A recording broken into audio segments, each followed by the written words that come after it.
Recent గా కనిపెట్టారంట, మొన్ననే తెలుసుకున్నారంట శాస్త్రవేత్తలు, సైంటిస్ట్, క్రైస్తవులు అంత సంతోషంగా ఉండేవారు ఎవరు ఉండరంట. ఎంతమంది జీవితంలో సంతోషం ఉందండి? ఇప్పుడు తెలుసుకుంటున్నారంట ఎందుకు క్రైస్తవులు అంత సంతోషంగా ఉన్నారు, ఈ లోకంలో ధనవంతులు అంత సంతోషంగా లేరు, పెద్ద పెద్ద బిజినెస్ మెన్, పెద్ద పెద్ద రాజకీయవేత్తలు వీళ్ళందరూ సంతోషంగా లేరు, కానీ క్రైస్తవుల్లో ఏంటి ఆ స్పెషాలిటీ ఏంటి అని కనిపెట్టినప్పుడు 2 విషయాలు తెలుసుకున్నారు. ఏంటిదంట, మొదటిగా క్రైస్తవులకి కృతజ్ఞత ఎక్కువ ఉంటదంట, రెండవది క్షమాపణ గుణం ఉంటదంట. ఎంతమందికి 2 ఉన్నాయి? లేవా?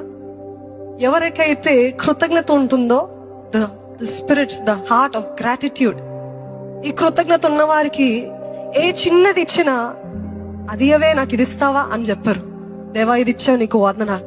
అదే రీతిగా వారి సహోదరులతో, పొరుగు వారితోటి కూడా నాకు ఇది ఇచ్చావా, థ్యాంక్ యూ సో మచ్, ఆ కృతజ్ఞత భావం